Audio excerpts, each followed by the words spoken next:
Good evening, and welcome to the St. Petersburg by Night podcasting network. Tonight, we present to you our behind-the-scenes show, After Dark.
And welcome back to the St. Pete by Night Twitch channel, where we play St. Petersburg by Night, a massive multiplayer 5th edition World of Darkness Chronicle set in the city of St. Petersburg, Florida. My name is Kent, also known as Misha Kent on all social media. I am the lead storyteller of St. Pete by Night, but here on Saturday nights, I play the role of host because this is After Dark. It is our behind-the-scenes talk show where we kind of peel back the veil, we look beyond the masquerade, we kind of shatter the wall and look beyond what this world of darkness is. We look kind of behind the scenes, and we talk to the movers and shakers. We talk to the people who make this world of darkness what it is, not just in St. Pete, but the world of darkness as a whole, because we talk to storytellers, we talk to people who run gaming stores, we talk to writers, we talk to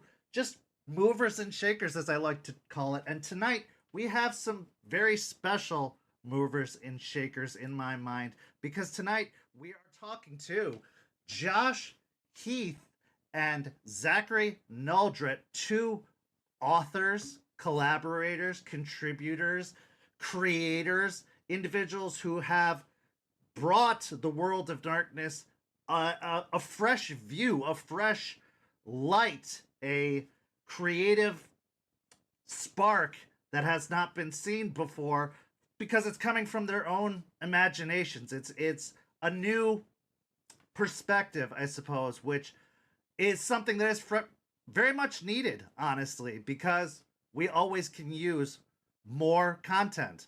And so I want to allow our guests to introduce themselves. Josh and Zach, please take a moment to introduce yourselves, if you would. Josh, we'll start with you. All right, sounds good.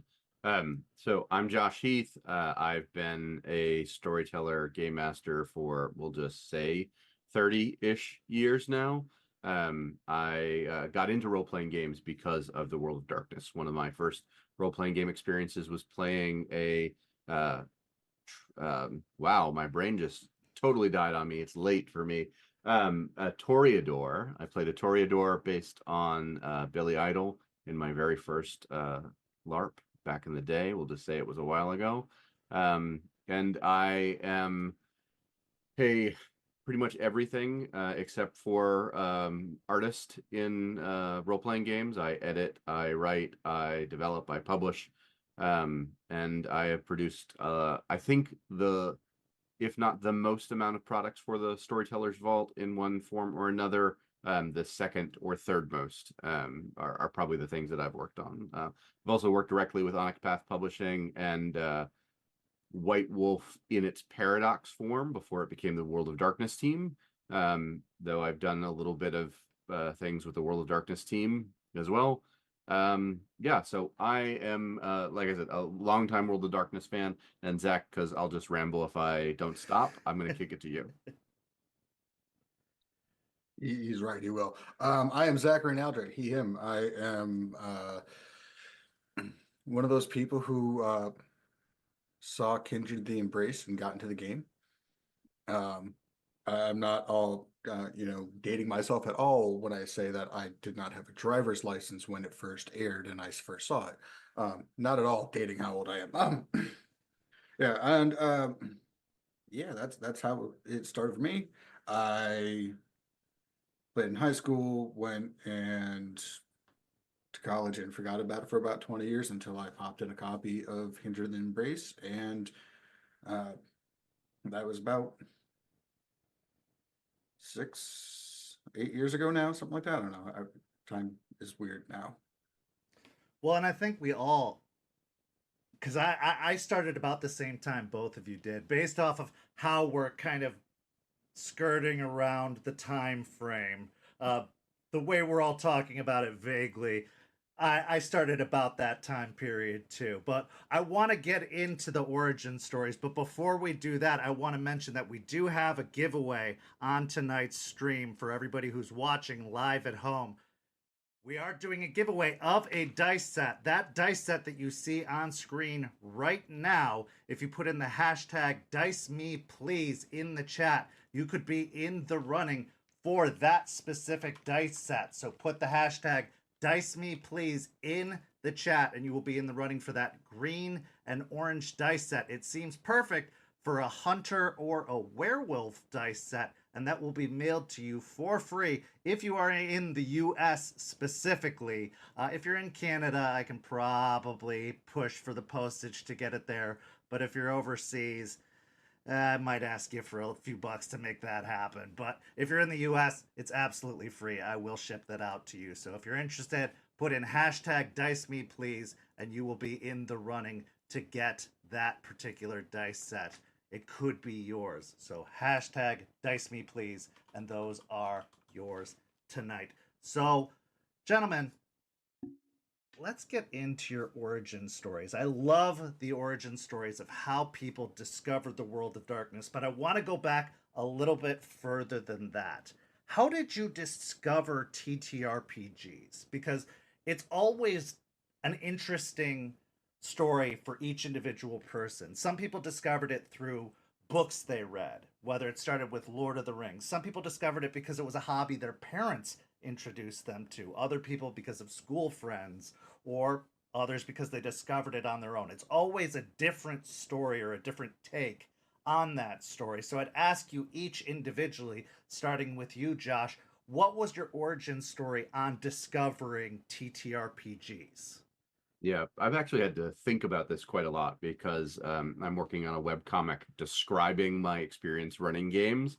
And the very first tabletop RPG experience I had was a board game called Dragon Strike, which had the cool VHS DM that you could put in, which was an idea that was way ahead of its time and was terrible.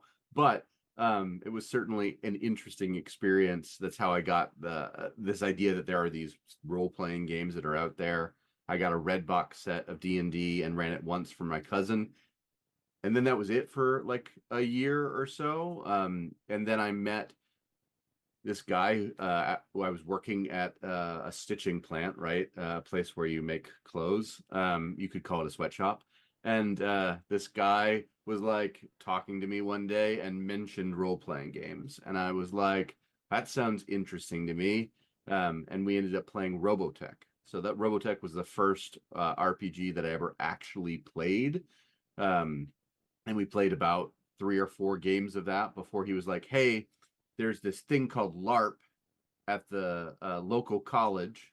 And so I made a Toreador based off of Billy Idol and got into LARPing. I used to LARP twice a week from then, when I was, let's just say 15, until I was in my mid-20s. I LARPed at least once a week, if not multiple times a week, as well as running multiple LARPs throughout that time frame. So you just almost went directly into World of Darkness. Like, you dabbled very briefly in anything else, but it was like a straight shot into World of Darkness.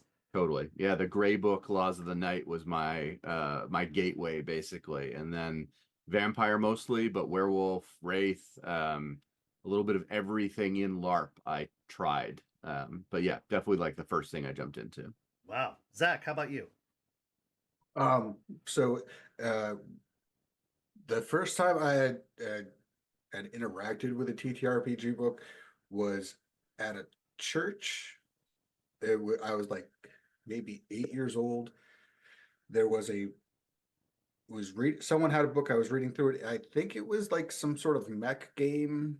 I have very little memory of it. I didn't actually play at the moment. Fast forward years later, winter break of my freshman year of high school, we're at my grandmother's condo, and my stepbrother had brought the second edition of Vampire the Masquerade, which my grandmother's condo, despite being on the beach, being a grumpy teenager who did not want to be with his family, that book was way more interesting than anything else going on. Read through it throughout the course of the vacation. And then, as I mentioned, like a month or two later is when Kindred the Embraced had its network debut in its short run. And then next weekend, I was following along with him to a game at a buddy's house. My first character was a Gangrel. It was Dark Ages vampire, and I don't remember a lot of the session. I did not know what I was doing, and somehow I still managed to diablerize someone. Things happen. It was a Toreador. I got celerity from it. I didn't know what that meant, but hey, it worked out. And then from there, kind of continued playing Vampire with kind of that kind of group of people. Played with some other groups, played on some AOL chat room games.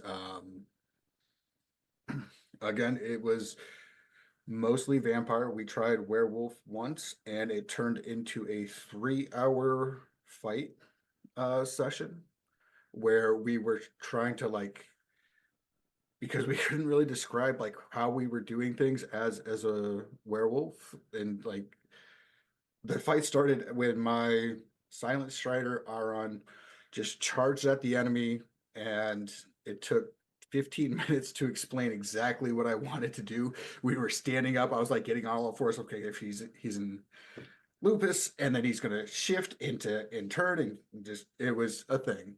But Yeah, that's werewolf combat though in a nutshell, isn't it though? Like there's so much you can get into about the details and all the different things you could describe about it that I feel like is unmatched by any of the other splats because there's so much you can do with just werewolf shifting in general. But some 20 sense. years later, when I actually got into an actual campaign instead of that one session, Josh has seen my Ragabash do that a whole bunch.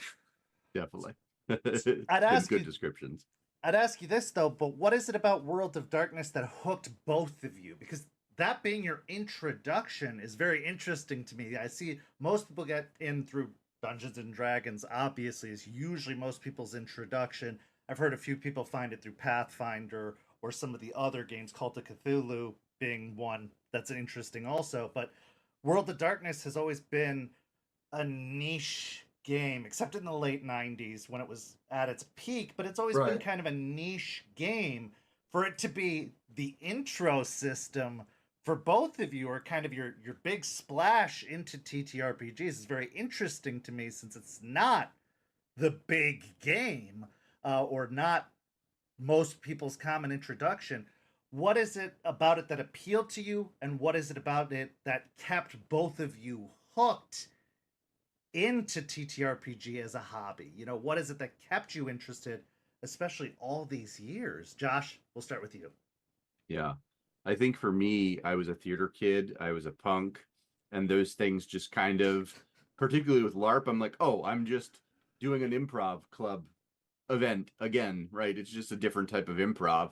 But then for me, the real big hook was, wait, this World of Darkness idea has a lot of depth, not just the concept of what does it mean to be immortal, right, as a vampire, and how do you deal with being a monster, etc., all of those themes. But I got really hooked into mage and werewolf for the spirituality and the philosophy and the higher concept stuff that was happening there, right? And for me, a lot of those same things were what I was interested in vampire, right? I played a lot of Sabbat because I was interested in the idea of what does it mean to be a monster when you can let it loose, but then you have these religious overtones that are important to the sect. And how do you balance those things, right? I'm a monster, and yet I'm on this spiritual quest to You're a something. zealot. Yeah, Yeah, like you exactly. have, I think that's, and I could go on a whole diatribe about this because I hear Sabbat main, or I hear people say that they love the Sabbat, and my hackles go up because there's two different types of Sabbat player, Mhm. and there's the one type that you want to avoid with everything you have because they're going to wreck your game. And then there's the other type that is the most interesting player you could possibly play with. Yep. And I like that you're this type. You're the type you want to play with because you just said it. You said the religious and the restrictions and the paths, and I'm like, yes, okay. So yes, that's absolutely right. But yeah, that's fascinating, and I think that the Sabbat can be a very fascinating role to play if you're playing it right. If you're playing it with that understanding. Definitely. Yeah. But Back in the yeah, kick to you. Zach. Um, Interview with the Vampire was a very big movie at that time, and the birth of Marvel Comics as a movie franchise, Blade, came out during that time as well. Um, I wouldn't say I was a goth kid, but I was kind of goth adjacent. There was some certainly overlap in with some of the kids I hung out with the goth kids, with the punk kids, and so there was always that kind of there was kind of certainly that aesthetic. Um, if you had if you've seen the World of Darkness documentary, um, Jason Carl at one point in that talks about the cool kids that were walking into the gaming store to play vampire. I certainly would not have classified myself that way, but I was that person that came into gaming already in that kind of vampire mindset, and with that, uh, like you wouldn't have gotten me in with to gaming with Dungeons and Dragons or um I can't even name the property that was out that I knew of back then because I certainly knew of Dungeons and Dragons, but it never held my interest. I was not a Tolkien fan. I was not a Magic So fantasy wasn't player. your thing. You didn't. Yeah, no, that Okay. certainly was like not my thing. Dark, violent, you know, The Crow still is my favorite movie and has Okay. been since it came out. And you can certainly see the influence that The Crow had on the World of Darkness. Oh, for sure. For sure. And that's the kind of stories that I wanted to be a part of. Okay, interesting. So it sounds like, especially for you, Zach, that like media is a big influence. And you're right, like the 90s, especially, you know, early to mid, even the late 90s, horror and especially vampires were a big part of that time period. And it seems like even in this 2000s, late, mid to late 2000s, they kind of had a resurgence not necessarily in the best way, but you know, they've had a Yeah. resurgence with True Blood, Twilight, Vampire Diaries, you know, and that there's it kind of comes in waves, right? Like it Yeah. does. We had Bram Stoker's Dracula was popular for a while. Then we had it return with Interview and Anne Rice, and now we're having it comes in waves. And so it does make sense that that was a big appeal at the time, and I think it did come with the popularity of Vampire the Masquerade and all of that at that time period as well. But it does seem like media was a big part of the encouragement for you as why you stayed interested in it at the time. What did that help keep your interest? Like, how did you stay interested, especially when the media drifted away from that particular medium? Like, how did you stay interested beyond that after it stopped being the popular thing? I mean, as someone who stopped playing for 20 years and then came back to it, That's fair. That's that's fair. fair. I mean, and then I was just in a kind of different point in my life. Way too much alcohol and other substances at that time to pay attention to what was going on in media to begin with. So, That's fair. yeah, that I had that going on. But again, part of what kind of what helped pull me back in was, or kind of helped kind of foster was media. You know, you mentioned the Vampire Diaries, not so much that, but the original spin-off series of that was way better. Mm-hmm. Just, you know, Supernatural was something that got me back into that kind of mindset, the vibe, maybe not necessarily Vampire the Masquerade. Although I do like to have a thing for hunters. Actually, I That's the think thing. Supernatural got a lot of people interested in Hunter and Hunter the Reckoning. I've seen a much bigger interest in Hunter the Reckoning than I ever saw back with the original Hunter the Reckoning. Like this new 5th edition Hunter the Reckoning has gotten a lot more interest than it ever did before when it first came out for me, at least. So, Yep. There was, you know, Paradox also has a bright, shiny promotional machine that White Wolf back in the day did not have. They fair. had, you go to your, you know, they didn't have a Twitch channel. They didn't have a World of Darkness news. They had the last page of the last book that they put out, and they were churning out a book like a month. So they had a lot of space, but still. That's fair. Yeah. So the next question I'd ask you both is writing. So you took this passion for World of Darkness, for the material, for gaming as a whole, because you've both taken your love of writing beyond just World of Darkness. Like you write for a variety of TTRPGs. I mean, your both of your resumes is extremely impressive to me as somebody who can't even conceive of potentially publishing you know, anything that he's created. But what came first? Your love of TTRPGs or writing, or was it two separate things that you brought together? Or did you just take your love of TTRPGs and decide to publish something? So, Josh, we'll start with you. Like, was it just you were creating and creating in the TTRPG world and decide to put that into writing and publishing? Or were you previously writing and publishing other things and decide to put your TTRPG works into that?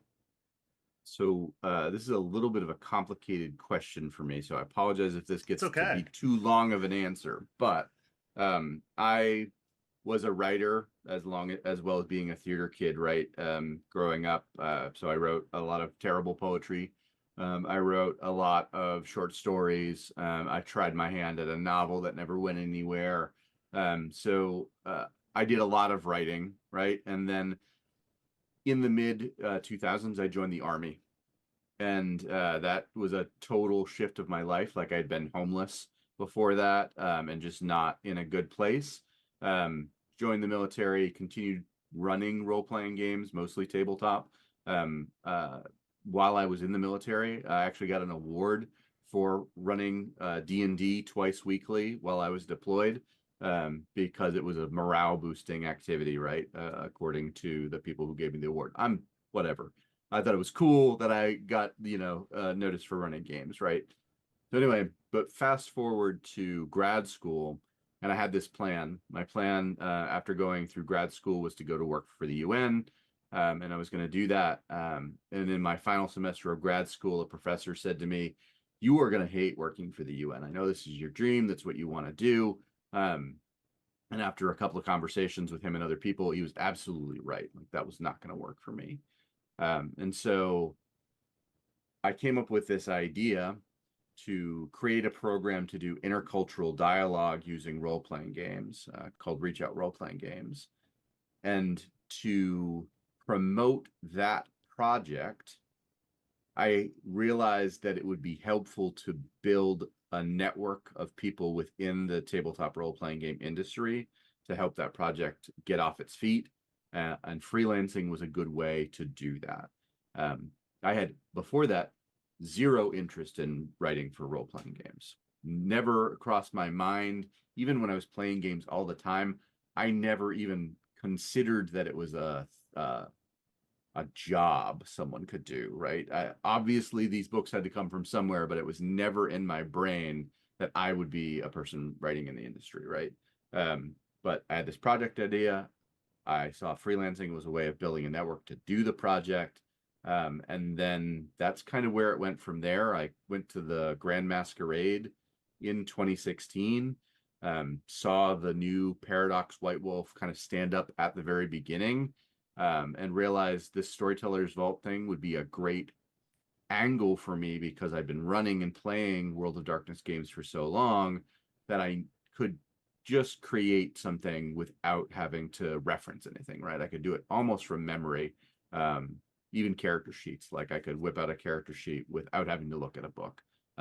Merits and flaws would be the only thing that I'd have to stop for a minute and be like, what are these right, what are the right ones for this particular character? But that's where I got started, was writing on the vault almost from day one. I had books out, and then I got freelance gigs from that and from other freelance stuff, and it kind of snowballed into where everything is today. But yeah, long story short, I was not intending to write for role-playing games, but did so as a way of getting my foot into the industry for other reasons. It seems to be working out at the moment. Well, and you brought up a really good point, which was in the age we were raised in the age we came up in, it didn't seem like an accessible field. It just seemed like these things kind of materialized out of nowhere. Like obviously they did have to come from somewhere, but like how did you get into something like that? Like how do you get into? No, they came from somewhere. You had to know a guy who knew a guy, or you had to be born into it or something. Like there was no clear path. And now, just like in music and movies and everything, there's paths everywhere. Like YouTube and Storytellers Vault and Drive Through RPG and like all these things, you can get out there, you can create, you can get published on Amazon, you can make movies. Like it's so much easier to have your stuff accessible now than it's ever been, but it didn't used to be that way. And so it's cool, and it's an awesome opportunity. But what I would ask you, and we'll make this the next question for both of you, is there a fear of there being too much oversaturation? That there's too much material out there, and is it too easy to get lost? But I want to save that for the next question. Zach, did you have a history with writing, and did that encourage you to bring TTRPG into writing, or was it TTRPG that inspired you to get into writing? Go.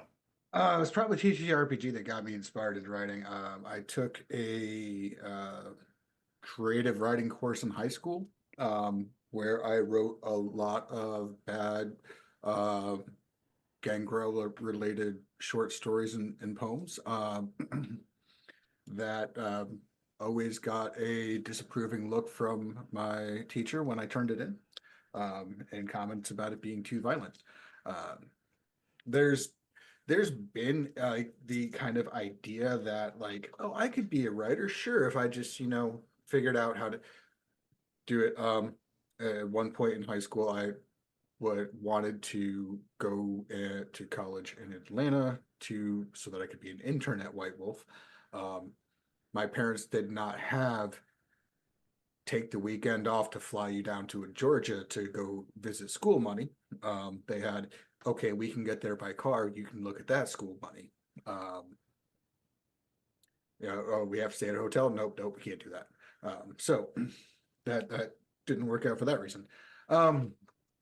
I like completely unrelated to TTRPGs. I had ideas about a screenplay for a zombie movie that I wanted to do and just never kind of got around to getting it started. It was off of a Cults of the Blood God. I backed to the point to the one where you could write an Oblivion ceremony. And what I wrote, for the most part, it was cleaned up by people who had experience writing and who had spent time working on within the property to get kind of tone and things like that. But for the most part, the death rattle that you see in Trails of Ash and Bone is the death rattle that I wrote and submitted it to be, and that inspired me to start kind of writing for TTRPGs. There is a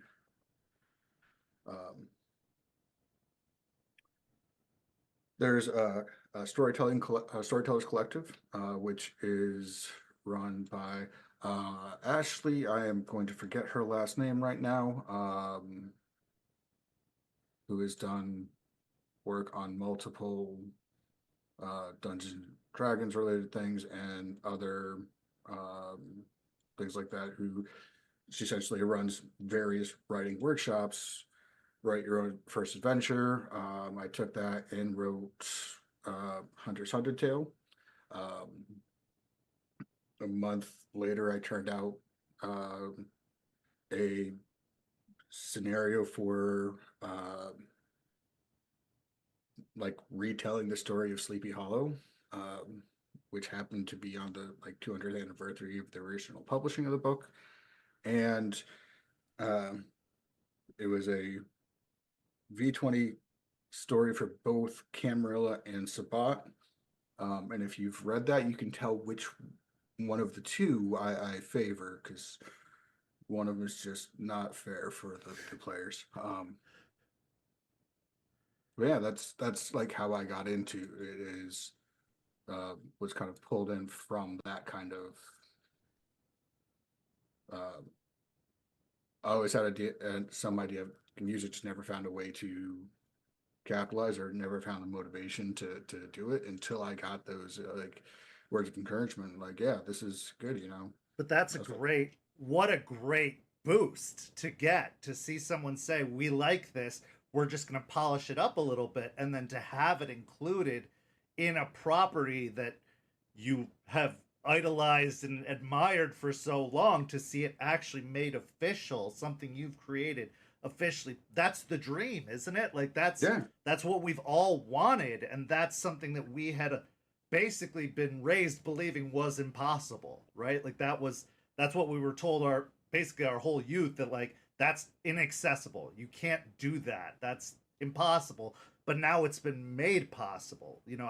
I've had the opportunity to talk to so many people now that have contributed to official World of Darkness publishings at this point, that it's like, it is possible. They are looking and drawing from the community now and bringing people in, and are really making it accessible to this point that it does feel possible to get involved and to contribute. And with things like Storytellers Vault, you can contribute and people can adopt and use your stuff. But again, I do want to take it back to what I asked. Now that it is possible to have your stuff added to the lexicon of possibilities, now that they are creating community content and places to create stuff, is there a fear of oversaturation? Is there a fear of too many possibilities, of a market being over flooded with content? And what do you as content creators do to stand out, to make your stuff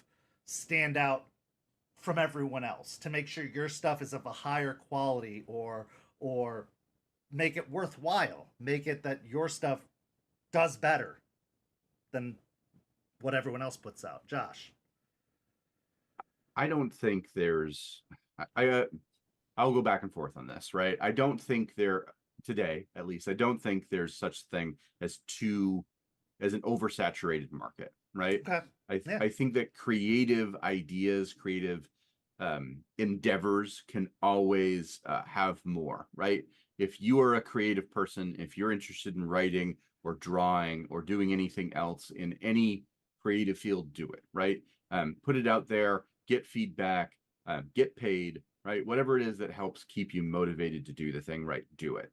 I think the second part of your question is more important, right? If you want your product to be seen, you have to do 3 different things. You have to make the best product that you are capable of making. And that means you have to get help to get there, almost always. That's an editor, that's feedback from friends, whatever. You can't just put out a thing without no one else looking at it and expecting it to do well. Just in general, that's true. The other part there, though, is like you have to keep trying, right? And you have to not just do it once, you have to do it 15 times, 20 times, right? You're always iterating on what have I done before? What new thing can I create, right? And then in today's weird social media landscape, you have to find the community that wants to pay attention to your material and get the material in front of them. That's the hard part, honestly. Like the creative part, I think, is easier. It's the getting your product seen by people in the right places is harder. And the best thing you can do there is create a good product, and then people will sell it for you, right? That's the way that it really gets down the road to you making real money off of it. Absolutely. Word of mouth, I've found, as someone who owned their own business for 10 years, like you can advertise, you can dump money, into Facebook Marketplace or whatever, having people advertise for you. But the truth is, if you make a good product, your customers will sell your product for you because they will tell everyone they know about it. So if you write a good book or you run a good game, that is going to do better than anything you could pay for. Like that sells itself. So yeah, I couldn't agree more. That's absolutely well said. Zach, how about you? What are your thoughts on all of that? I mean, if you go to Storytellers Vault right now, filter out Storytellers Vault content in just 5th edition, there's how many Sabbat books out there? Yeah, I think 10 So- at the moment, last time I counted. Searching with the words Sabbat with this filter of Storytellers Vault in 5th edition comes up with 42 titles.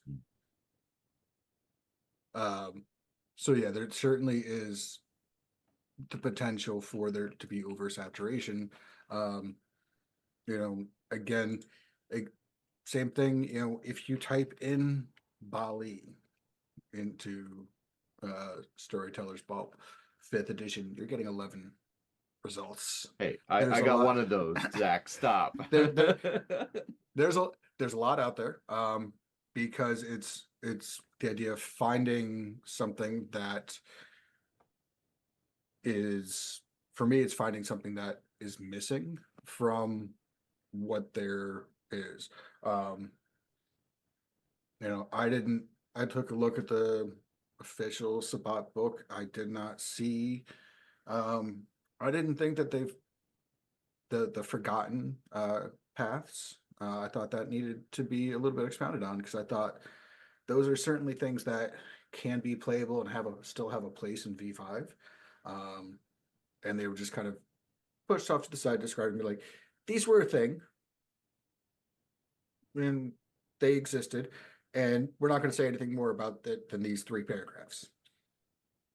So yeah, it's finding those holes that aren't met by what is out there, and writing it.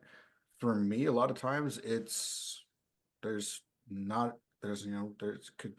there's not adventures or scenarios for vampire. It's something that was kind of maybe underutilized in some of the prior editions, and it's something that once you played through the official stuff, and if you're someone who is on the Storytellers Vault, you probably have all the official stuff anyways, and you've gone through that, and now you're looking for something outside of what can be offered. So finding those spots is kind of what I've looked at, and that's kind of what's drawn me in. Why I haven't, written V5 anything since then is because I haven't, seen anything that I feel like I want to put out there. Before the Second Inquisition book came out, I had 5,000 words written up for the Society of Leopold, and they just kind of went a completely different direction than what I was expecting, and I didn't find a way to work that in. So it's never gotten past the first draft. So actually, that brings up a really good point.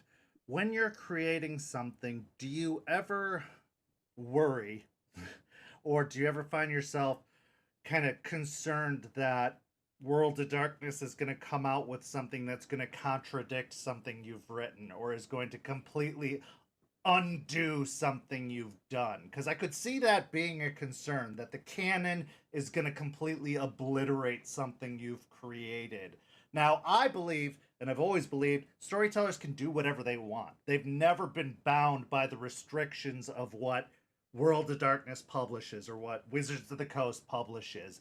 But there are some people who are like, they're restricted. They feel restricted, or they feel bound to whatever is written on the page by the official creators. But do you, as authors or creators of content, do you feel nervous about that, or do you feel hesitant to put stuff out with the possibility that something might come up that can undo all that? Josh. I could care less.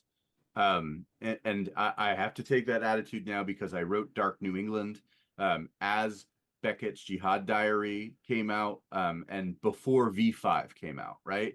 And so I was writing that knowing a lot of the stuff that I'm putting down in this is probably not going to fit V5 lore. Like, I had some hope I was going to get at least close with a couple of things.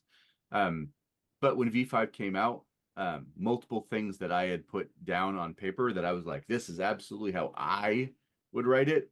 The folks who wrote V5 went in a different direction, right? To me, that doesn't invalidate the product, right? To me, it means that there is either divergent storytellers, right? As in those characters in the world itself telling you a different story.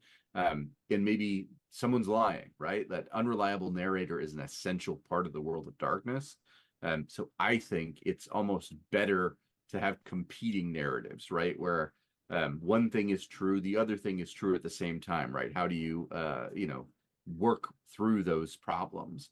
So, I think as a creator, don't worry about that, right? Tell a good story, create a good product. It's funny when you see people who are aware of your product intentionally not say a thing about a thing, right? Because they're reacting to the thing that you've said. And then by not saying it, it allows that space for that thing to either continue or for them not to step into your IP, right? Right. So write where you're going to write. Right on. Zach.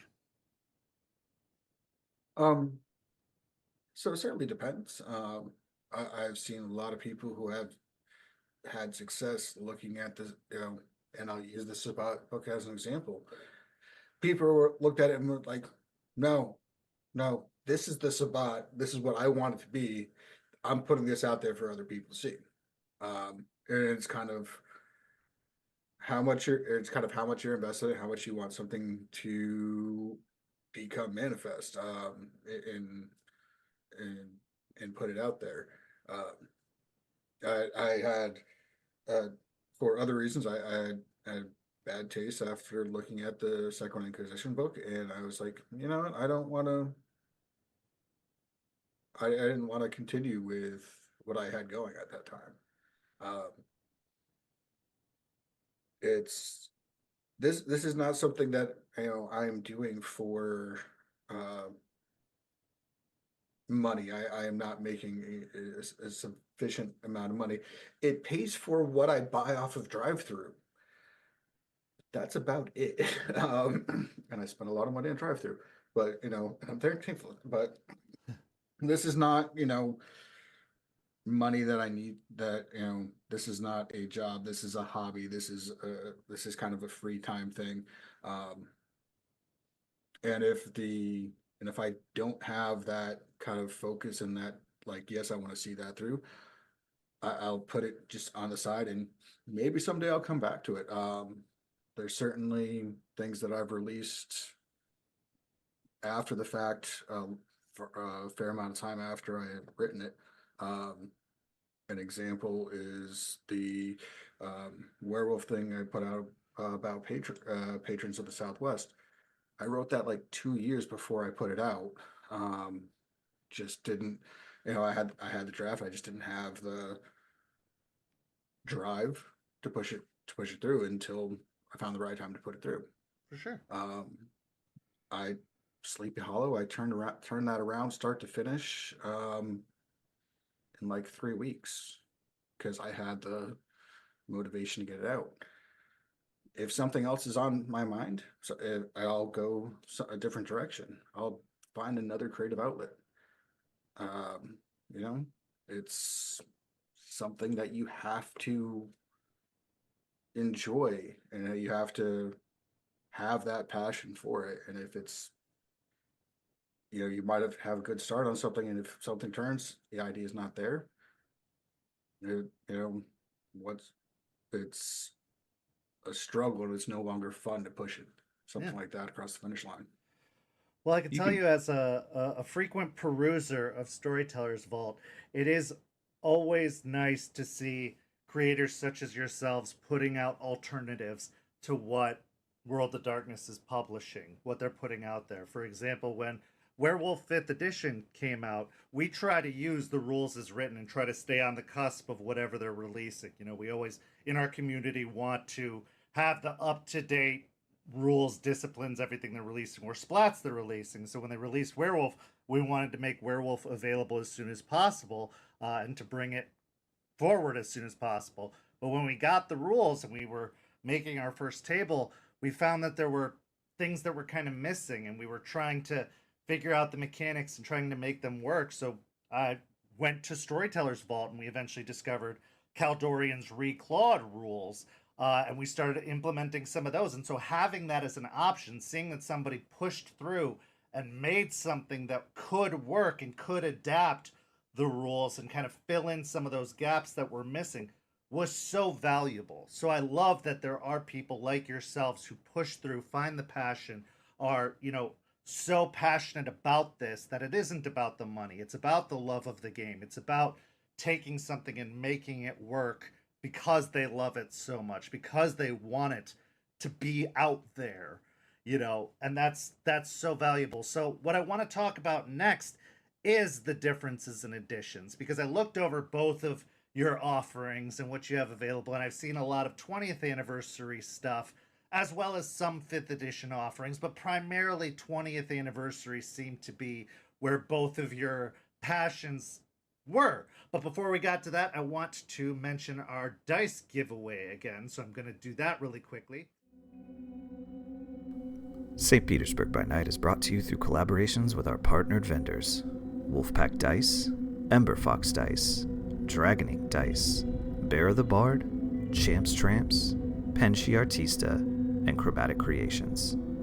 Links to our partnered vendors, as well as our Twitch and YouTube channels, can be found on our website, stpetbynight.com. The official theme song for St. Petersburg by Night is Vampire by Faith and Failure.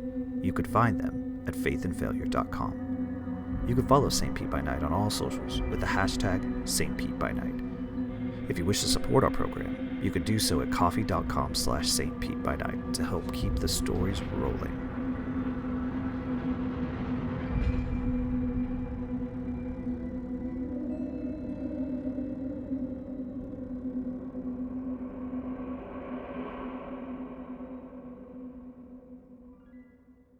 for everybody watching live right now, we are doing a dice giveaway tonight, as we have for the last several After Darks. You can win that dice set that you see on screen right now by using the hashtag DiceMePlease in the chat. If you are in the United States, you will get that for free by putting hashtag DiceMePlease. We will draw the winner at the end of the broadcast tonight, and those will be shipped out to you as soon as possible. Just put hashtag DiceMePlease in the chat, and we will draw that winner by the end of the evening. And you could get a full set of dice that could be used in any World of Darkness chronicle. Just put in hashtag DiceMePlease in the chat, and those could be yours. And they're much better looking than the official werewolf dice. They're much better looking than the official werewolf dice, it's true. And they make more sense. You don't have to decipher what the different symbols mean. But let's talk about the editions, because there are a lot of strong opinions about editions, and I don't believe in any of the edition wars nonsense. Play what you want to play. There's value in both. Do whatever you want to do. But I want to kind of get a feel for where your preferences lie, why you kind of lean more towards one than another, what your feelings are about it. Josh, let's start with you. Kind of what are your feelings about 20th anniversary versus 5th edition, and what makes you prone to writing more towards 20th versus 5th? Or is it just kind of like what you're inspired by at any given point? The fact that maybe 20th has more offerings available and therefore more opportunities to write towards it? Or, what's the dealio? Let's just say that. Yeah. This is a hard question because I'm just trying to decide what I want to say here, Sure. right? Because there's a lot of things that could be said, some good and some bad. 20th anniversary edition feels to me like it's an encapsulation, continuation of everything that came before, right? It's metaplot agnostic. It is mechanically compatible with revised and second edition and first edition even, right? For almost all the game lines. So for me, it's easier to write for because I have been immersed in it for so long, right? So it is a continuation of the things that I'm already, when it comes to World of Darkness, interested in. That said, I'm done writing for Vampire. I do not have any vampire stuff in my brain right now and don't expect to in the near future, partially because I've started to personally, and I don't push this on anybody, but personally am now uncomfortable with some of the metaphors of being a vampire, of feeding on people. That makes me uncomfortable as a person now. And so I would look at the other game lines, right, and go, okay, well, the next game line that I am much more interested in is Werewolf. And politely, if anyone is interested, there is an almost 4-hour long interview with me and a few other folks where I tell you all the reasons why I would never write anything for Werewolf 5th edition. And I don't want to bring that here, right? That's just going to be negativity. But Werewolf 5th edition is not a game that I'm interested in diving deeper into and providing material for.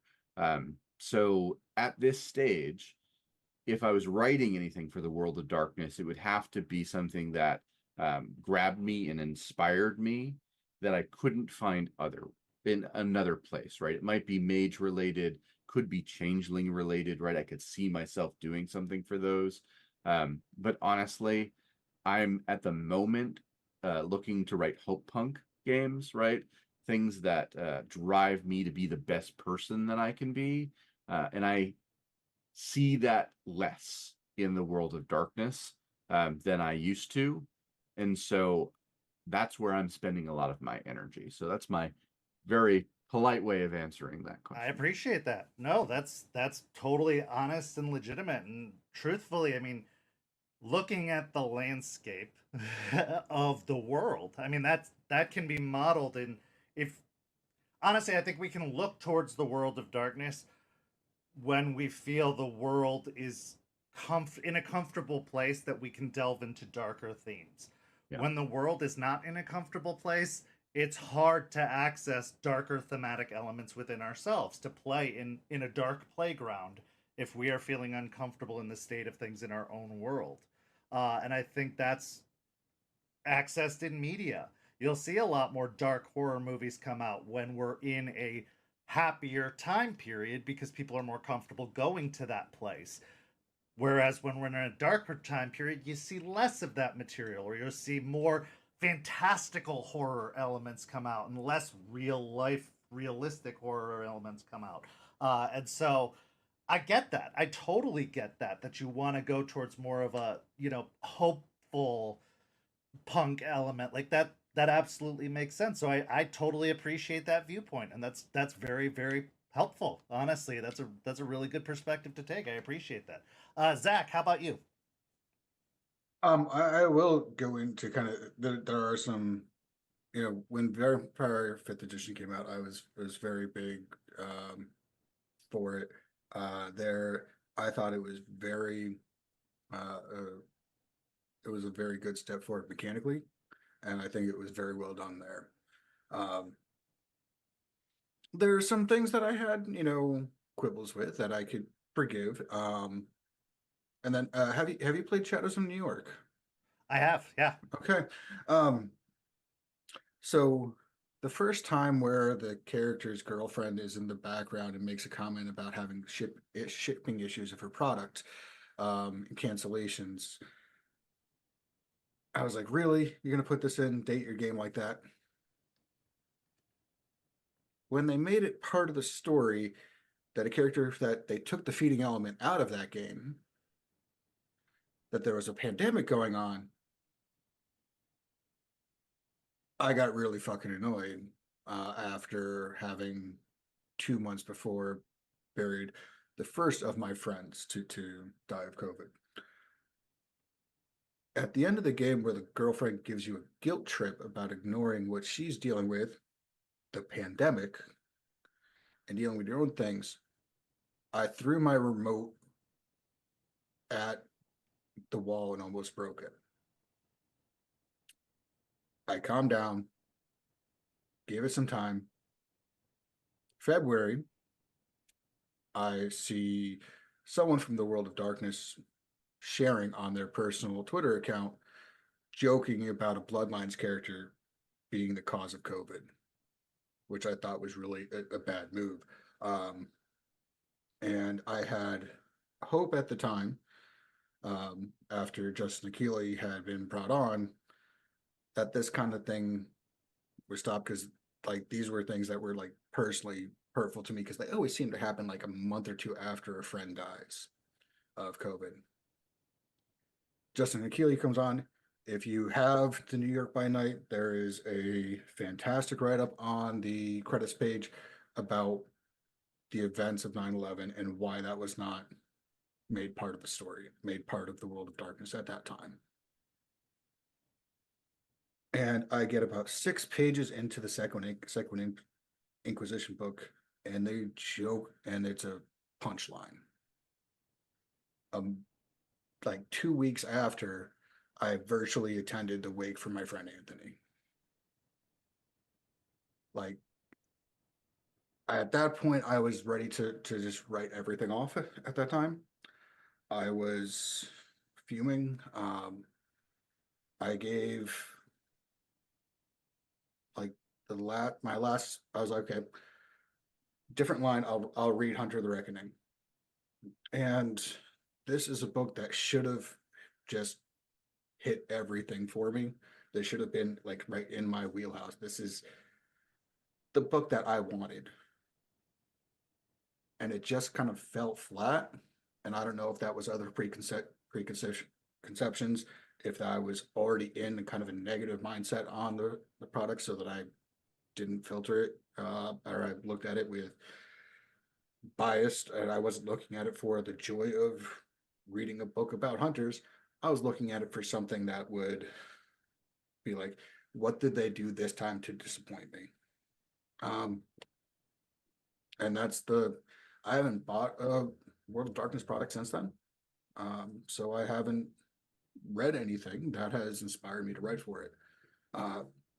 That's not to say that I never will again, but at the same time, I'm not, as that kind of crack in it started opening up other things,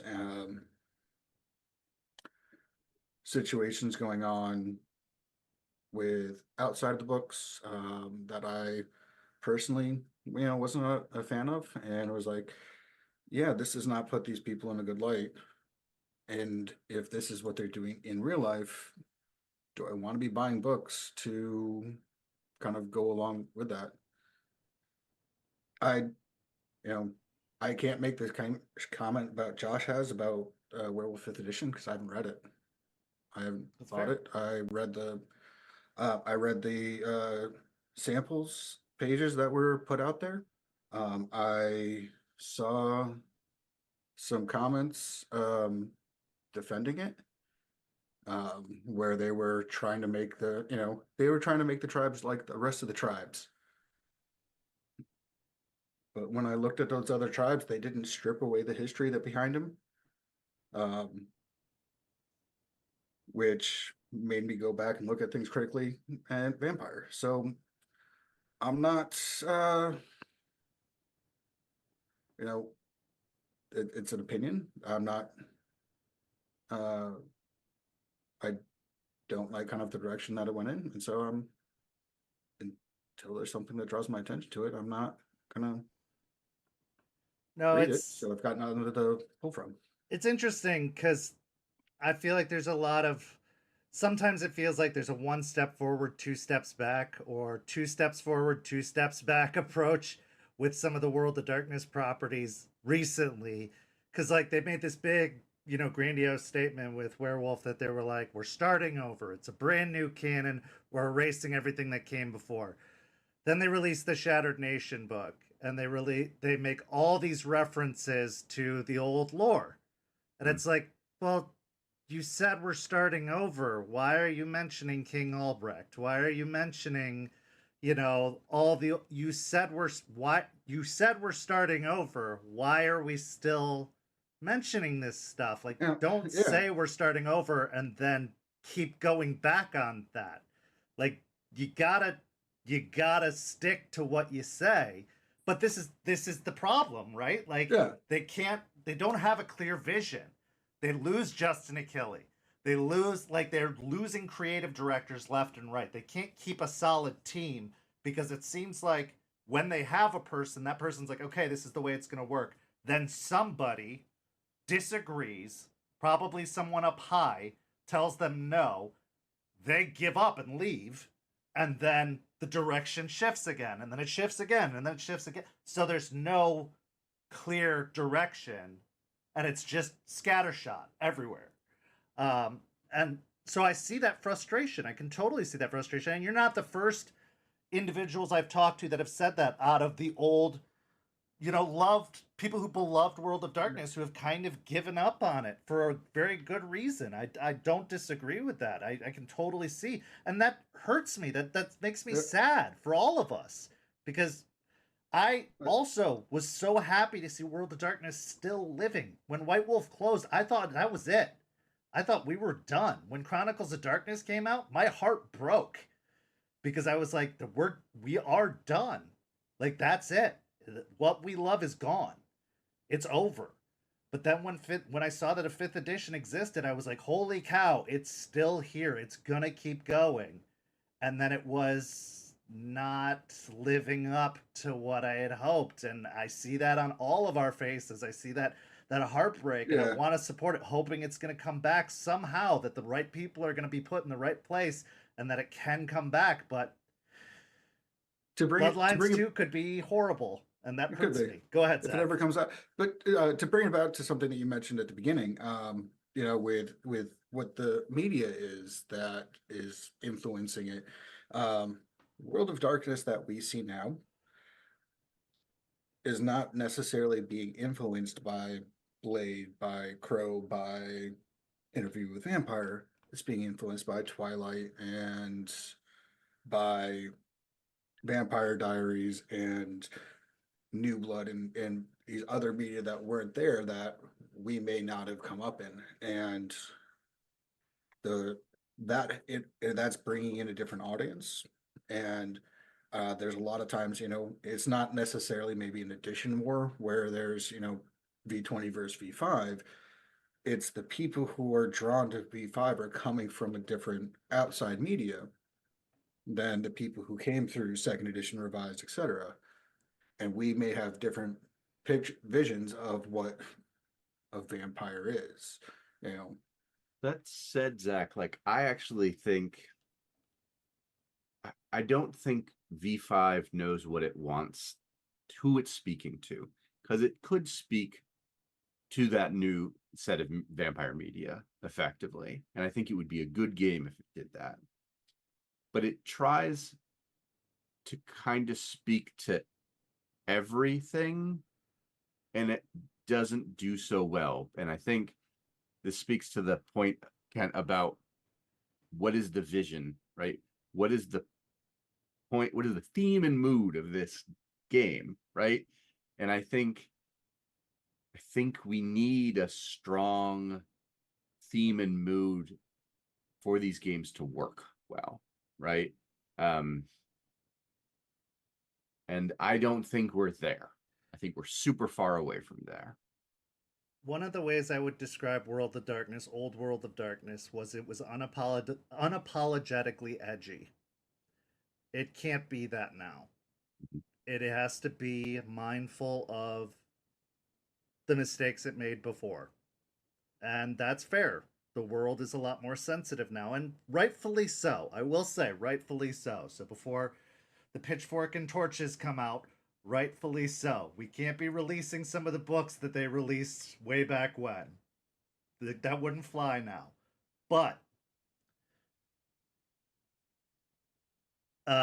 in doing so, they are still making mistakes and backpedaling constantly because of the mistakes they're making, when they should either steer into the skid and just accept the fact that they've made those mistakes and own them and just keep pushing forward, or they should give up and just let go. Like, it's a hard line to walk. This is an edgy game and people are expecting a certain amount of edge, and if they play it too safe, they're not doing it justice. And if they play it too edgy, they're going to offend too many people. So they have to find that safe space, that very delicate line where they're going to please both sides. And it's hard to do. They're going to offend somebody, but they got to offend the right people. And that's a really hard place to go, because that's what keeps it niche, is they're going to offend someone no matter what. So they got to choose who they're going to offend. Unfortunately, because they were offending people back in the day too. That's why it was niche. They were offending somebody. But I think the World of Darkness also recognized that it was trying to speak to a progressive message, right? Yeah. The original intent of Vampire the Masquerade, I will say this, I have gotten people at White Wolf to say this, right? Their intent was, you are anarchs breaking down this system of the Camarilla, right? You are supposed to be the punks on the street, realizing you have the power, realizing you have the ability to see all these systems of racism and harmful capitalism, crony capitalism, right? Oppressing and harming people, and you're able to step on the heads of those people in this game and say, we're not going to deal with any of this, right? In some ways a training tool for the benefits of collective action, right? V5 is not about that, right? And to be fair, the World of Darkness community enjoyed playing the Camarilla, right? They enjoyed playing the murder hobo Sabbat, right? So they're in some ways rewriting the game to be the game that people are playing, for good or bad. And we saw that in Revise too. Don't get me wrong.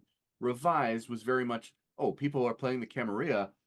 we should make them the default, right? Like, Here's an Elysium book. right. Yeah. But that wasn't the intent of the World of Darkness to begin with, right? And like, I think in my perfect world of like a V6 would be recognizing that the game we want maybe can't exist right now, right? But we should try and find a game that at least is speaking to this idea of the world kind of sucks. How can we make it better while recognizing that if we go too far, we become the monsters that we are fighting against, right? Well, There's good space there. I would say in V5 now what they're trying to do is be like, yeah, okay, you can play Camarilla, you can play Anarch. We cut out Sabbat because we don't want you to play Sabbat anymore because we think that's toxic and offensive and bad. Like, people were getting dangerous about playing Sabbat, so we're just going to take them out of the equation because Gehenna happened, so get them out of here. Because people, some of our more toxic players played Sabbat, so let's just get them out. But now we're going to force you to play young. You got to be one of the young generations because we're saying elders are gone. Yep. So you got to be one of the young generations. Oh, people didn't like that? Okay, here's the Gehenna War book. You can play old now. Like, sorry, here's the rules for playing an elder. Sorry about that. So yeah, like again, no clear vision. I think the original vision was the elders are gone. You are young vampires trying to inherit the world after Gehenna. Here's the deal. But because they got any pushback, because people were a little upset, they backpedaled, dropped everything, threw books out. Bad books, I'll say it, bad books, threw books out to make up for the mistakes or for the pushback that they got. Instead of just saying, nope, that's the vision, we're going with it. You are young vampires, that's what you're getting from us. If you don't want to, we have those books, you can go buy them. They exist. You want to play Elders? The Elder books exist. They're called the old editions. Go buy them. Like, that's what... Okay, so let's get to the next question, because I can go on about it. Yeah, Zach. I think you mentioned they put out you play Camarilla or Anarchs, and then they put out LA by Night, which I'm not saying anything against the show, or cast or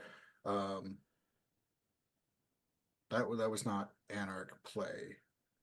That is the reason why people call Anarch Camarilla, because that's what they were essentially doing. And with that, because reading the Anarch book, none of that kind of society, none of that maneuvering is in there. It's very much a different book. Second thing I just want to say, is if you go to World of Darkness right now, first thing it says, World of Darkness, visit dark and immersive places, link to say, explore our games, and it's nothing but video games. So the idea that they don't know what they're looking to do and that they're really just letting the video games developers do what they want, which is why you got Blood Hunt, which, right. Again, not taking away from the game. Open warfare in the middle of the streets of Prague is not vampire. Right. Prague, of all places, from a vampire history perspective. Like, and when I heard this, I was like, okay, maybe you're reenacting when Theo Bell turns, and it's the chaos that ensues after that. Maybe that's what they're going with. No, nothing like that. Just Blood Hunt, just free for all killing. Yeah, so you get very different flavors from that as well. So here would be my question, and then I'm going to kind of wrap up our talk about the World of Darkness because I want to talk about what you guys are doing. You're my guests, and I know this is a World of Darkness focused show, but you're my guests, and I want to hear about what you guys are up to now and promote some of the stuff you guys are doing. But what would it take to bring you back? In an ideal world, what would World of Darkness need to do to bring back the love that you had for what they were doing, to get you hooked again? What could they do, if they even could? If it's gone, if that book is closed, if you have put a bow on your love of the World of Darkness and you have moved on, that's a perfectly legitimate answer. That is a fair thing to say, and just say, I'm done with it. I understand. But if there was even a possibility, if that door has a crack and there's a slight stream of light coming through, what could they possibly do to correct course and bring you back into the fold? Because nothing breaks my heart more than seeing something that we've all loved, kind of lose us after all these years. So I would ask you that. What could they do to bring it back? Josh, I would start with you. So I think I may read vampire books potentially in the future, but I'm never going to play it again, right? Vampire's gone to me. And that's in no way actually a call out to anyone writing vampire. That is Right. 100% a me issue with the conceit of vampires, right? So Absolutely. that's where I'm at with that. Werewolf would have to actually understand what the game was about for me to come back to it, right? It has to be a game about spirituality, a sense of being able to recognize that communities and cultures and tribes mean something, right? That these constructed communities, they play by rules, right? Humans have rules on how they build these sorts of communities. Currently, that game does not understand how communities are created at all. And that to me is the thing that stops me. There's lots of things that bother me about Werewolf 5th Edition, but that's the part that as a person with degrees in how humans build communities, I'm like, I can't get into this game because you're just failing to recognize basic like human nature, right? In building a tribe. There's nothing to unite these people into a tribe, right? Like you've got to tell me what it is, the thing that unites them, that brings them together, right? So we'd have to like reevaluate the way tribes are built. And I could live with not having human cultures involved in the tribes if you give me coherent other tribal building structures, right? I'm on board. I would at least read that book, right, and consider it deeply. Yeah, you can't just have patron spirits and verbs and adverbs be the thing that defines an entire tribe. Like, Yeah, you and need a little something extra. And exactly. I agree completely. Like, there's nothing else there. The meat of what defined the tribe being broken down to one page Yeah, shocked the crap out of me, that they completely condensed all that was the tribe. They had whole books about the tribes before, and now yeah. they've condensed an entire tribe description to one page. And you could even tell me the patron spirits go out and collect these people very specifically, and they worship this spirit, right? And I'd be like, at least that is something. But the book fails to even do that, right? Anyway, for me, if I were to come back to other World of Darkness games, right, Hunter is actually to me the one I'm most comfortable with of the current editions. I don't feel like it's Reckoning. I think it is Hunter's Hunted with a little bit of Reckoning flavor built in, and I think that's a fine game, right? I think that it could be a good, like, it is a good game to use. I have played that game, right, and I have enjoyed it.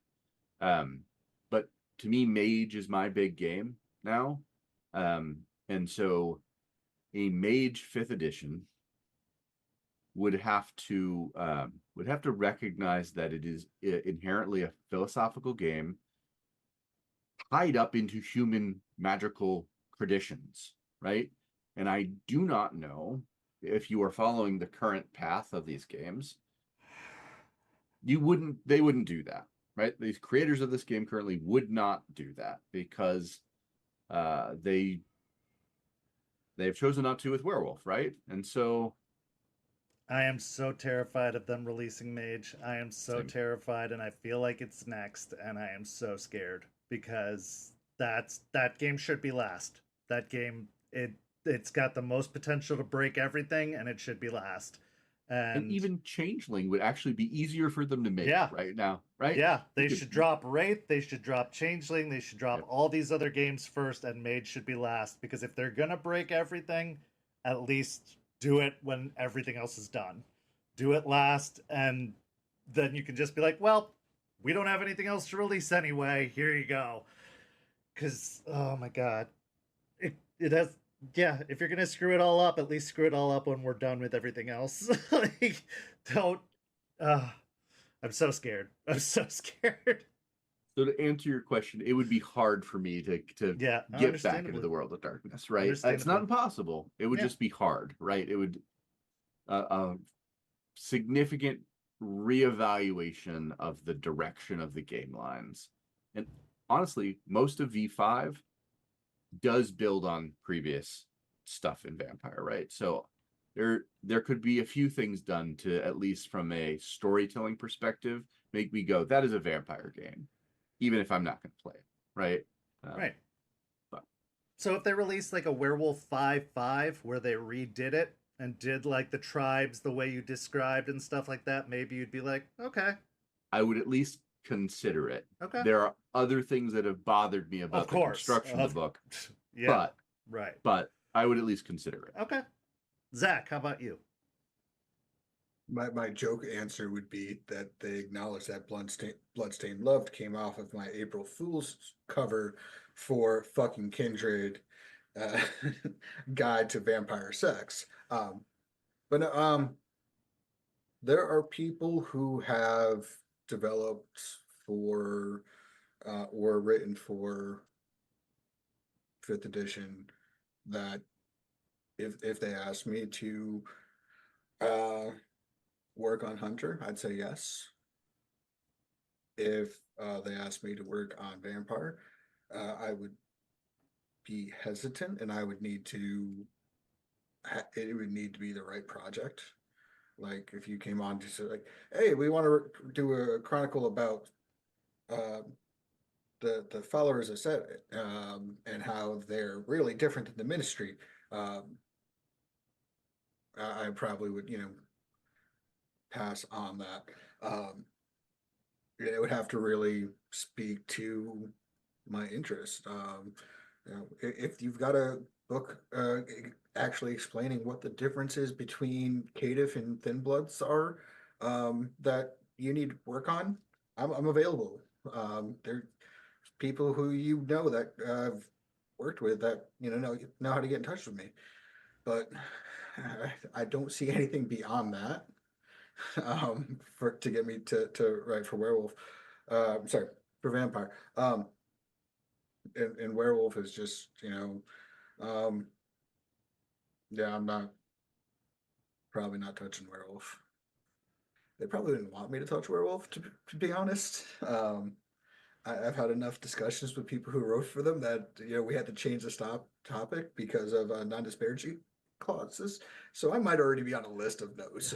So let's talk about what you're doing now, because you do have very impressive resumes, and I do encourage everyone to go check out the listings and offerings that these two gentlemen have already put out on Storyteller Vault. Like, there are incredible offerings from both of them. They have just collections upon collections of things that you can add to your 20th anniversary games, and some offerings for the 5th edition games. And if nothing else, even if you don't play 20th anniversary, just the lore or just the ideas, the inspirations you can get from some of these offerings. For example, there is a Wild West vampire offering. So if you want to run a game set in the Wild West for Vampire, you can take some of the material from the 20th anniversary edition and just make it 5th edition. If you prefer to run it in a 5th edition setting, you could still take a lot of the offerings from the 20th anniversary and just translate it into 5th edition.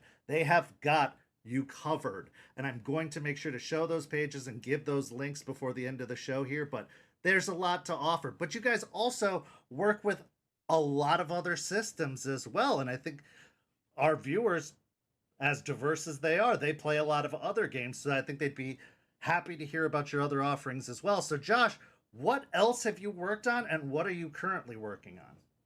Yeah. Oh, it's hard to decide what to start with. I will say this. We actually, Zach and I recently released a module for V5 called Return to Seoris, which is designed for people who are coming from Dungeons and Dragons and Pathfinder and more dungeon crawly games to get you to be able to run Vampire, right? And we wrote that a while ago, legitimately, like 3 years ago. And it took me a while to be like, get my head back around it and put it out. But I think it's a really good adventure, right? I think it is a really good tool if people want to get into these games, right? I also released one called A Crooked Smile, which is for V5, which is designed as a toolbox game for running this very particular story with this NPC in it, right? I wrote that before the companion even came out, right? But it was designed to work with the companion in my head when I wrote it. So those are things that are out there that if you're into the current editions, check them out. I think they're really good tools for doing that. And if anybody's interested in running a player run one-shot on server, those would be good ideas to run. You could run those as one of the one-shots on our server. Anyway, please continue. For sure. I recently, so I am the chief operations officer for a company called High Level Games. We recently put out a game called Army Men, where you play little plastic army people in a little plastic army world. It is designed as a 5th edition D&D clone, but it goes in different directions with that, right? And it can either be played silly or it can be played super serious. As a military veteran, I helped make sure that it took the concept of war and dealing with trauma seriously. And that sounds ridiculous when you're saying you're playing plastic army people, but I think it's helpful to use those tools to kind of back away from real things and address them by saying, hey, I'm a plastic soldier, but what does it mean to be traumatized in war as a plastic soldier can help you as a real person deal with those things in your life, right? But talk to a therapist if you're actually doing therapy. The other thing that I'm working on that I haven't talked a lot about yet, but is deep in development, is I'm working on my own vampire game. I said I wasn't interested in vampires because of one particular thing. And so I thought about the thing that interested me about vampires, and one thing in particular was this idea of they have to be invited into a house, right? So what if a vampire has to be invited to do anything, right? And so this vampire game that I'm working on is going to be a game where you are a vampire that has to have active consent to feed, to use your powers, to interact with the world, right? And these vampires have worked for thousands of years to try to make the world a better place. So it is thematically, in my mind, almost the exact opposite of Vampire the Masquerade, right? Is instead of saying you will definitely become a monster, it's saying you start as a being with hungers and restrictions and problems, and yet you are working on yourself constantly and you are overall mentally healthy. What would you do with eternity if you are relatively mentally healthy and able to try to make the world a better place, right? So that's the thing that I'm working on right now, that I'm excited about. I'm getting like promo art created and we're writing bits and pieces of it.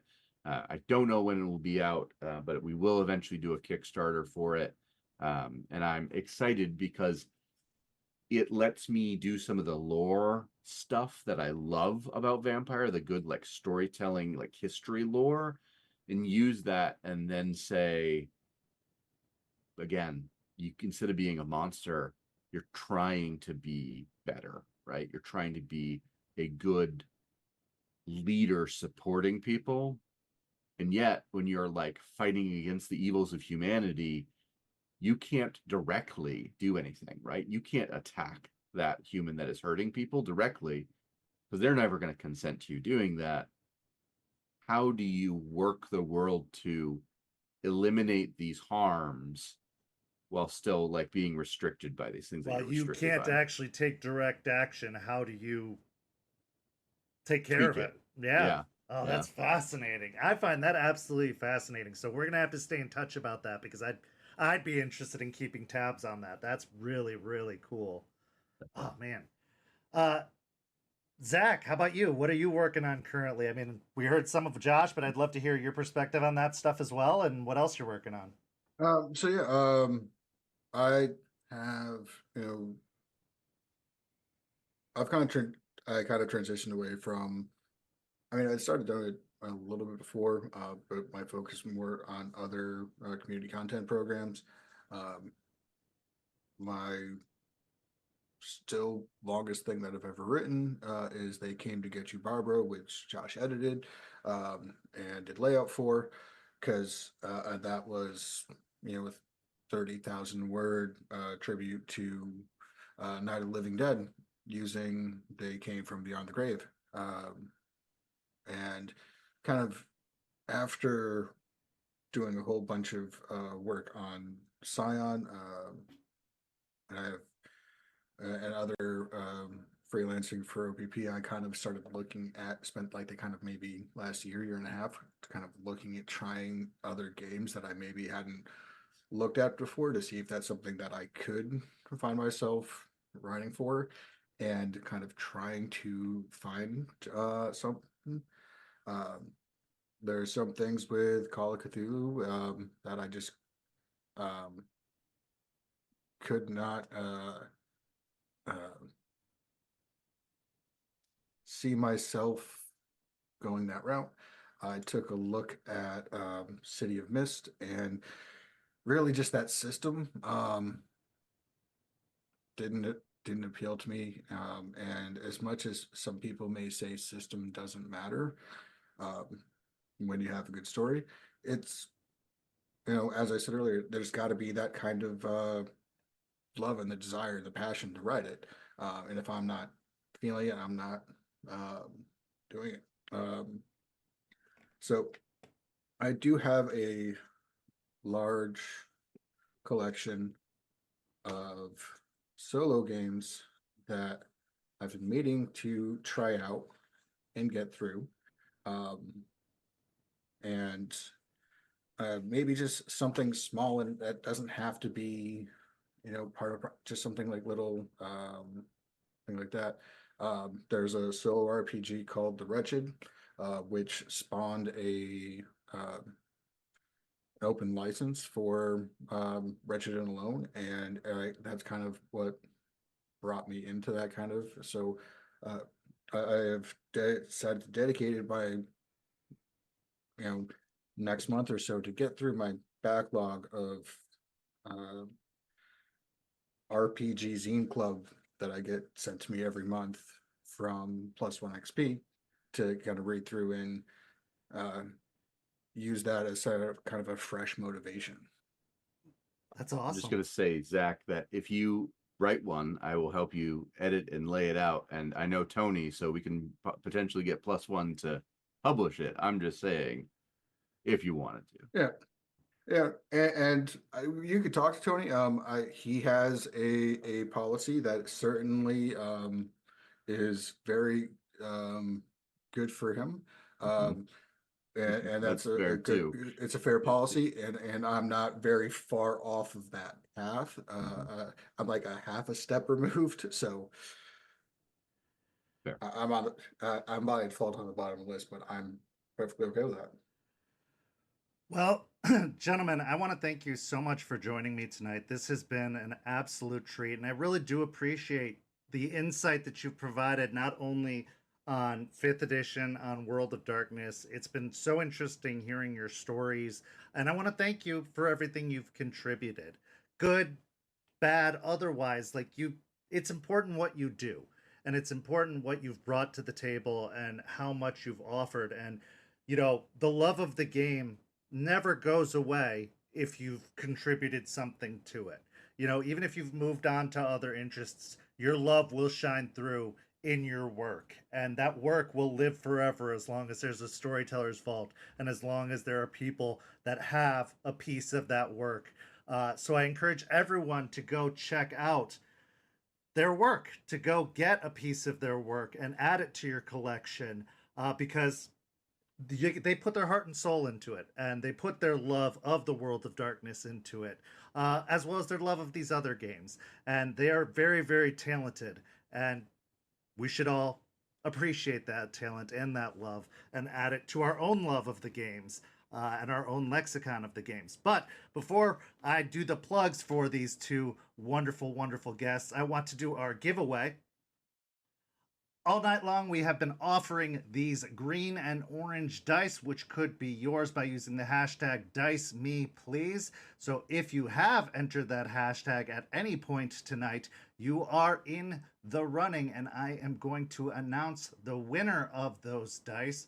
So the winner of these dice is Tekkaman Blade X. So Tekka, I am going to be reaching out to you, or you can just shoot me a DM, but you have won these green and orange dice. So hit me up with a DM as soon as you can, and I will get your shipping info and get these in the mail to you ASAP so that you can have a set of your very own World of Darkness dice that can be used as a part of any chronicle. And thank you so much for participating in the giveaway tonight. Congratulations for winning those dice.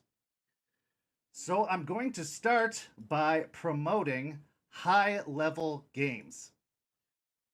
You can find High Level Games at highlevelgames.ca, and you can check out that Army Men game that they were talking so passionately about before.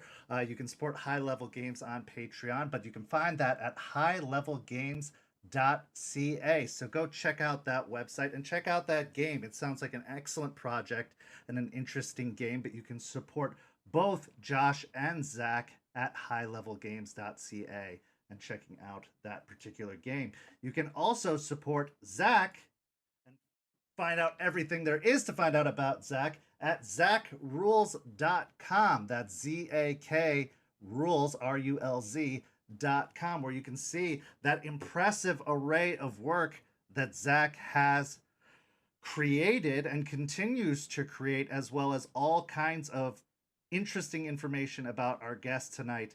But it is a very, very impressive resume. You will be blown away by the creations that Zach has contributed to or created himself. I was just scrolling and scrolling and scrolling as I was preparing for this interview, and while I could have gone on and on and on about each individual piece of project, there was just so much to go over. So go check out all of those. I'm going to transition over to Josh here. Check out Werewolf the Podcast, which is one of Josh's offerings. You can find it at keepontheheartlands.podbean.com. I believe this was the podcast, and correct me if I'm wrong here, Josh, where you had a very interesting few things to say about Werewolf the Apocalypse. But this is, we need to hear all sides of the argument, and it's a very, very informed position to take, and I think it's a worthwhile listen. So go check out Werewolf the Podcast at Heathlands. Heathlands. It's like my last name. Heathlands.podbean.com. Don't listen to what I say. The links will be included in the description of this video on YouTube and Twitch as soon as this video is posted. But it is there. You'll find it. That is Werewolf the Podcast.podbean.com. There is also another podcast I want to encourage you all to check out. That is podcasters.spotify.com/pod/show/opcast, which is Opcast, Arms Around the Trinity Continuum. Now, Josh, I'd like you to go into a little bit of detail explaining what this podcast is about, as you wanted to plug it. Sure. So the Trinity Continuum is a game line that White Wolf produced back in the 90s, and now Onyx Path Publishing owns and produces. This was White Wolf's not fantasy, it was their sci-fi superhero and action adventure game. So there was a sci-fi setting called Aeon or Trinity, and there was a superhero setting called Aberrant, and then there was an action adventure setting called Adventure, of all things. And that was a 200-year span of time where all of these games connected to one another. And the Opcast is a podcast I do that covers the old edition and the new edition of that particular game line.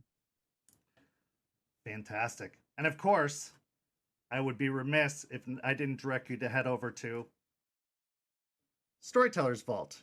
You can find both Josh and Zach's offering by just searching for their names, but I am going to include the links directly to their offerings on Storytellers Vault in the description of the video. But here is Josh's page, and you can see Crooked Smile right up at the top there, which is one of the stories for V5 that you can find, a one-shot that you could run on our server, as I had mentioned earlier. So go pick that up and run it on our server if you're interested in doing a player run one shot. But there are also a variety of other offerings. There's that Vampire Wild West that I was talking about as well.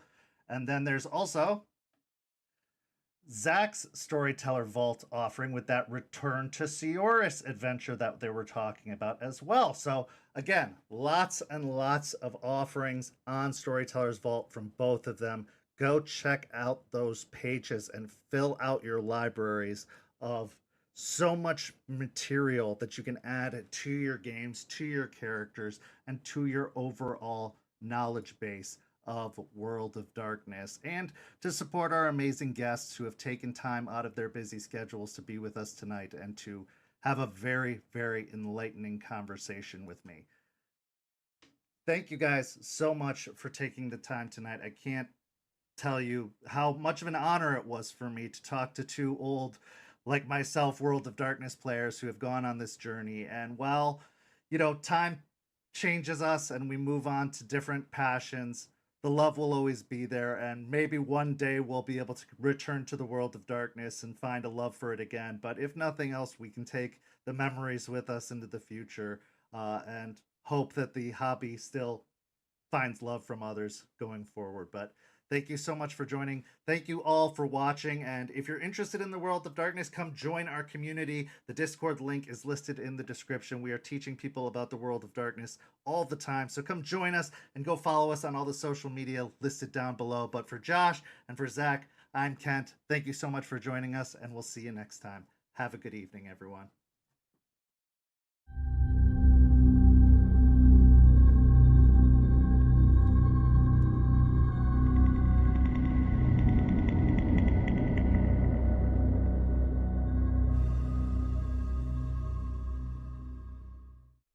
This has been a St. Petersburg by Night production.